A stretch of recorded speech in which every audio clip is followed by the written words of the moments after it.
Welcome to Untamed Unfiltered. I'm Amanda Nicholson.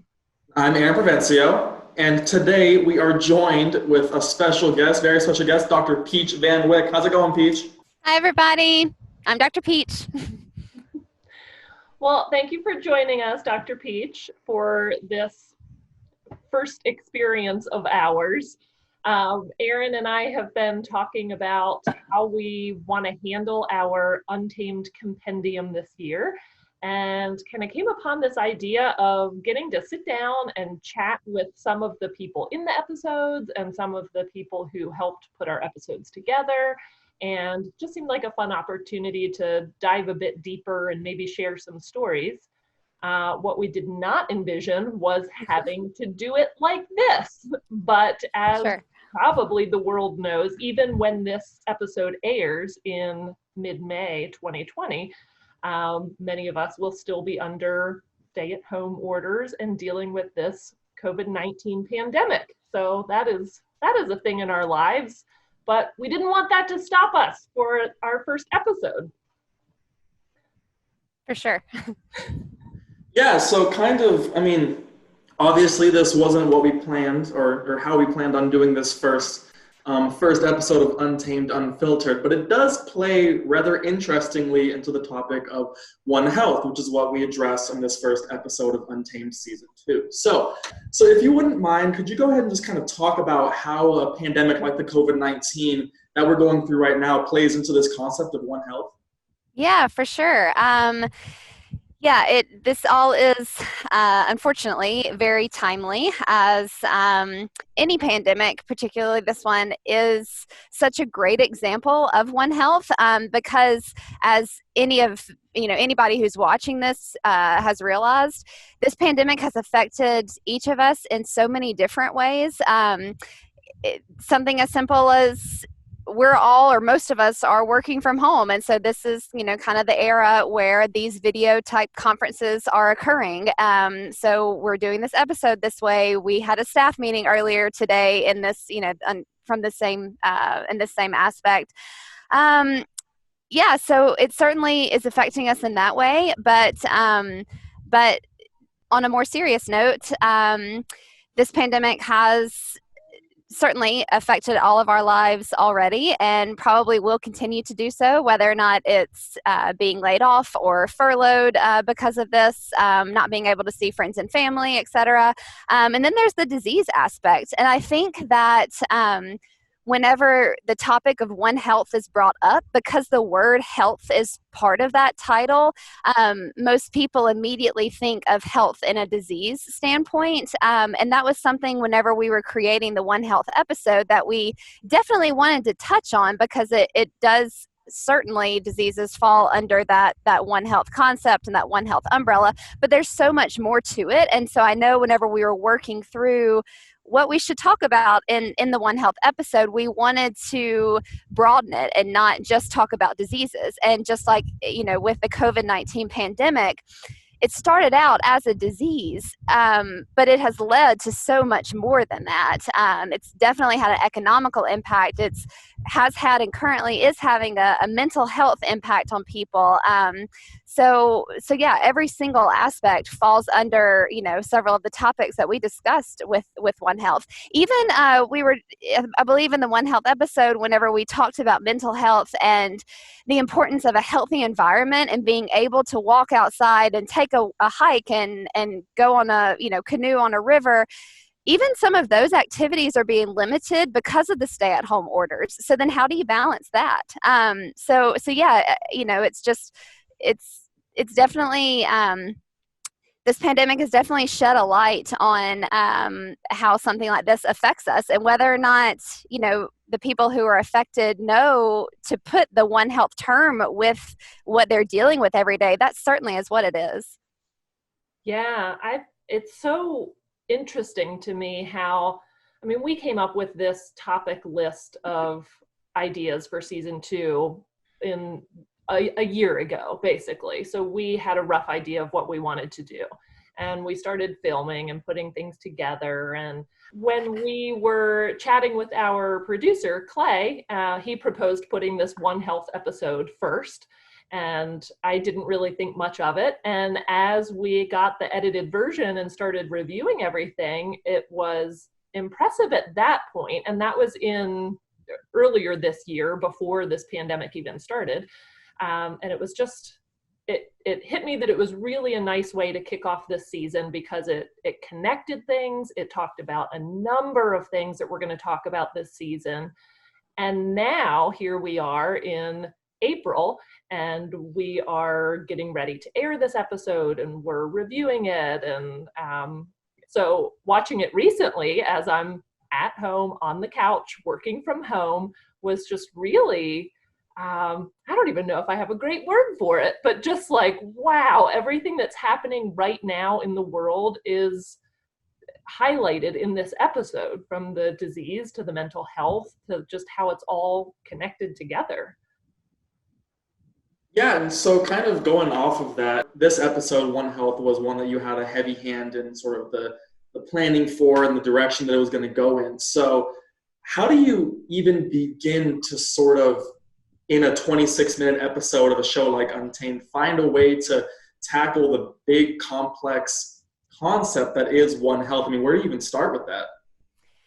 Yeah, that was definitely hard. I think an entire season easily could be all about One Health, and 1 to 2 to 3 episodes on all of the topics that we covered, and you still wouldn't even cover it, because One Health is so integrated in every single thing that all of us are doing. I mean, if you ate a bowl of cereal this morning, then One Health played into how that food was put in front of you in a safe way. Even little bitty details like that.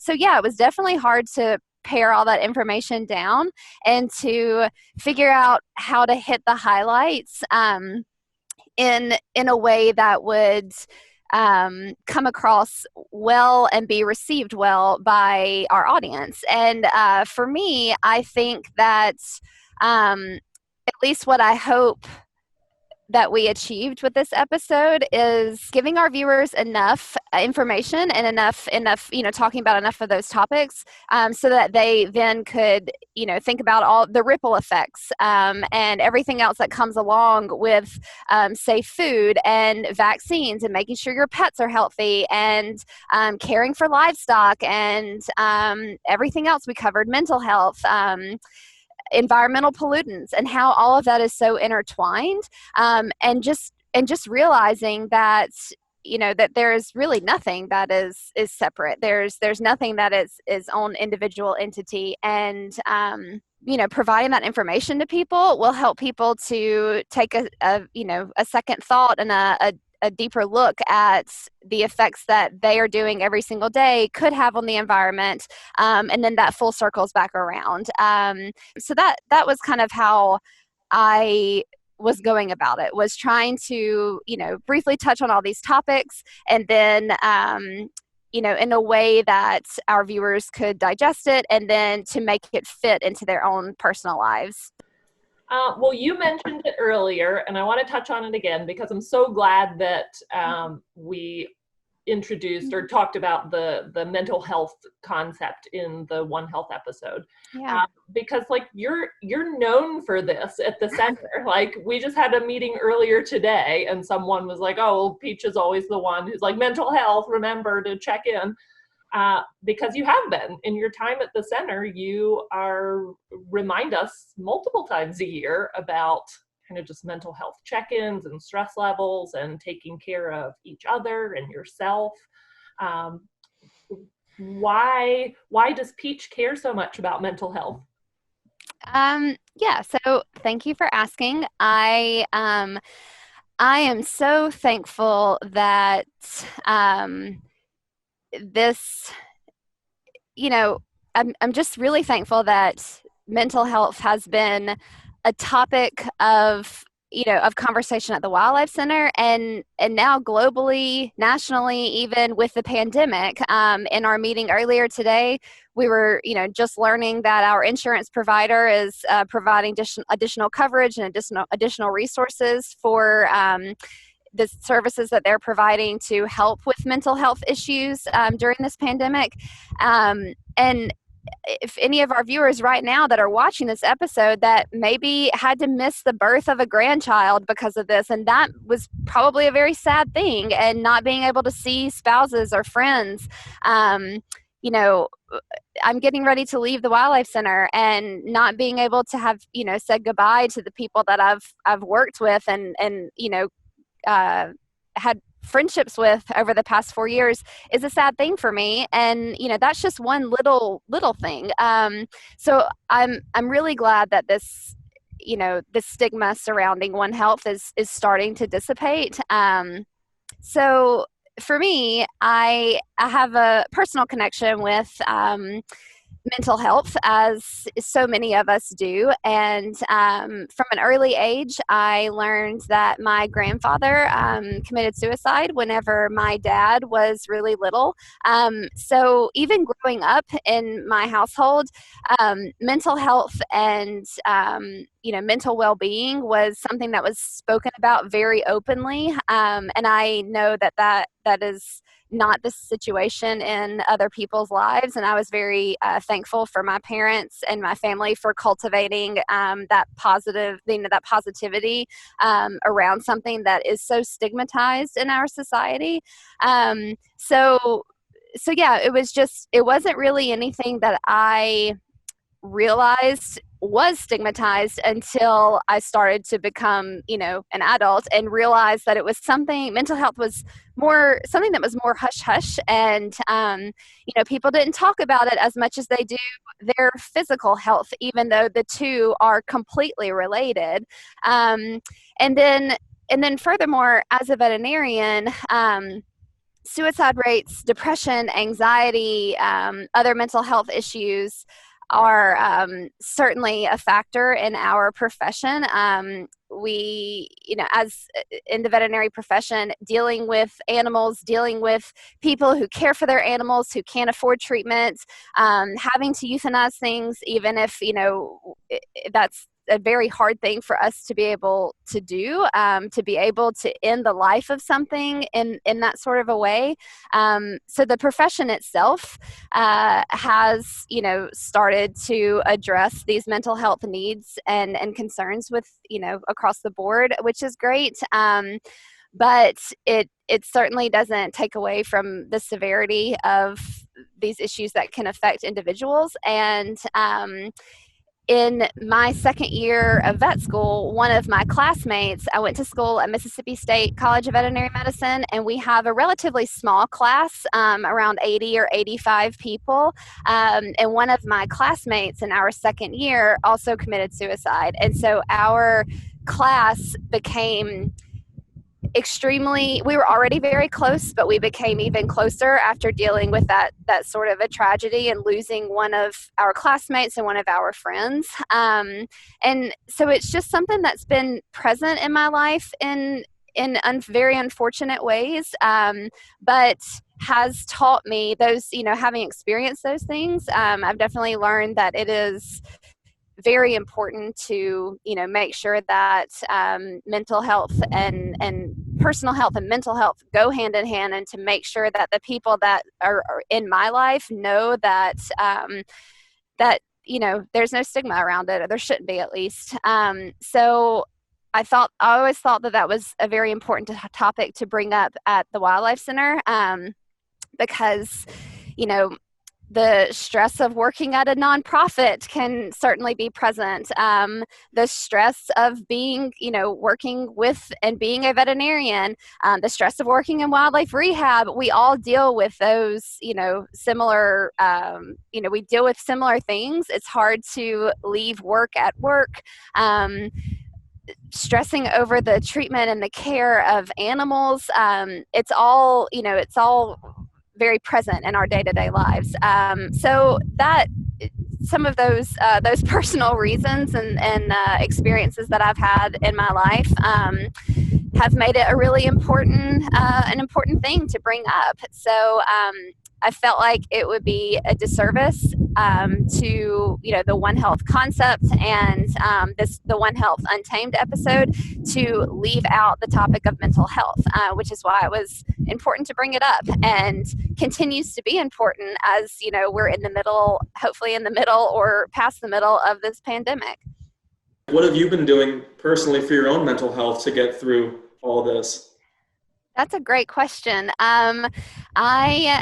I feel like I am like many others probably in that I have been struggling. I don't know that I've slept well one night for the past month. I think part of it is anxiety about getting ready to move and leaving, friends and family here.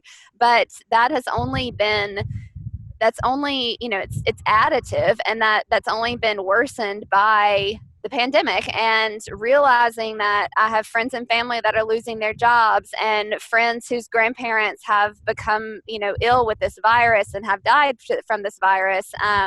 So those things are hard to turn off, certainly. And, even though I just, I kind of have been someone at the center that has brought up mental health, I certainly also struggle with things like anxiety, especially in times like this, and so for me it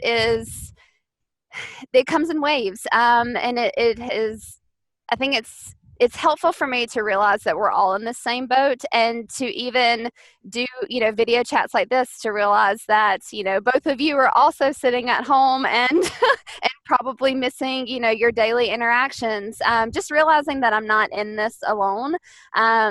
And luckily I do have 2 dogs and I have a wife, and we are able to go outside and walk around our yard together, and I have the space to be able to do that. So I'm thankful for all of that, and I know that my situation could be a lot worse. But I've been going on runs more and writing letters. That's something that I have done a little of, but this past weekend I wrote a lot of letters to some of my friends from back home and from undergrad, just a different way to stay connected. Yeah, well, I think it's interesting in the Untamed episode when Peach is talking about this, the mental health aspect and like the connections that we make with nature and animals and all that. I've been thinking about that a lot through this pandemic because, yeah, we're all more isolated, physically isolated anyway. I've certainly appreciated checking in with people, at least through these Zoom meetings, and wildlife centers using Discord, which is pretty fun to just connect with people and have conversations. I am unlike you two in that I am an introvert at heart. So I'm not panicked that I'm not around people all the time, but I'm married to an extrovert. So I worry about people like you guys. But for me personally, I think I'm realizing that, yes, the things that are keeping me sane are animals and nature. Yeah. I live with 2 dogs. They are pretty much my entire life right now. So thank goodness I have them. And they also demand that I take them on daily walks. And so I think I'm continually surprised that, oh God, we live in such a weird place right now with everything going on, but yet I can walk my dogs through the park and nature does not care what is happening. And everything seems normal and fine out there. So it's nice just to walk through the woods and hear the birds and just be everything's fine, it's normal. And then also really at the wildlife center, my time there is very limited. I'm mostly working from home, but I am still able to go in and work with our education raptors on a daily basis. And those are another, they're like colleagues as well, my coworkers. So it's really good that I'm still able to see them, and I feel very grounded having that in my routine and getting to do that as well. So I feel like the comforts that I have are really coming from animals, both domestic and wild, and just being outside. Yeah. And I think, what you were mentioning, Amanda, I'm sitting outside right now and I'm looking around, and this outside world looks the same as it did this exact time last year, or, it looks the same as it did a week ago. But I think it's interesting to look at even like auto emissions maps right now, and to realize how much of a decrease has occurred since this pandemic. People aren't out and about traveling. The stay-at-home orders and shelter-in-place orders are enacted, and therefore, people are moving around a lot less. International and interstate travel is pretty much non-existent. People aren't just going out and about because they can't. So our human carbon footprint has decreased even slightly, even if it is just slightly, during this whole pandemic. It's interesting to see that, some parts of the world, some parts of nature are actually able to take a breath of fresh air right now. So as you have this one horrible thing that is happening that is affecting people in a terrible way, but then you also have, part of the earth and the ozone that is not being affected in a terrible way. So it's an interesting,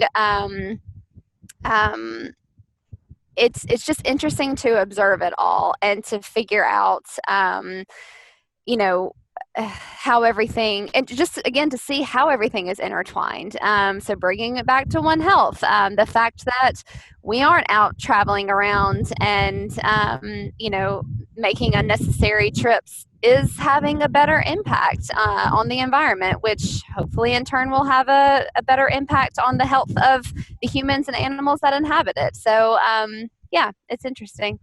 Well, Peach, on some, I guess, a different topic, you kind of mentioned this already, but you are actually leaving us at the Wildlife Center, Virginia, and headed out to the Great Wide West. So do you want to tell us a little bit about what that's going to look like? Yeah, for sure. Yes, I know I mentioned it a little earlier. But yeah, so today's day is Thursday, and my last official day working at the Wildlife Center of Virginia will be this upcoming Monday. Yeah, but I am moving to Wyoming. I've taken the job as the Assistant State Wildlife Veterinarian for Wyoming Game and Fish Department. And so I'll mainly be overseeing a research facility that's managed by the Game Department that historically has performed research dealing with things like chronic wasting disease, even pneumonia in bighorn sheep, and so on. And I'm really excited about that opportunity. There's a lot that I'm nervous about and, am a little bit anxious about, which again, I think is also contributing to my not sleeping. But overall, I'm extremely excited for the opportunity. I'm excited about being in a new place, meeting new people, working with new animals, new diseases, and I'm interested to explore the nature out there and to, make sure I fill that part of my mental health checklist of being able to be outside in a whole another climate. It's very high above sea level and seems like it'll be really cold. Coming from coming from Mississippi, I've got to fill my closet full of warm clothes. So yeah, I think it'll be great. But yeah, my official start date there is May 1st. And as far as I know right now, everything is, good to go. So I'm also, grateful to still have that job with them and to be able to move forward like I thought I'd be able to.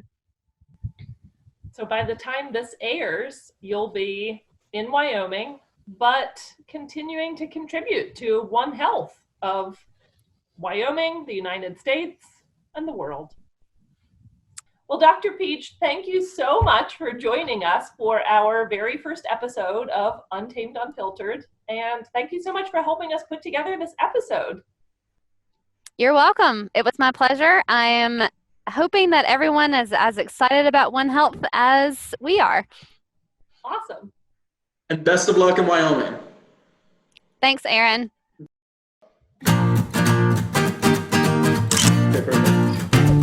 Okay, perfect.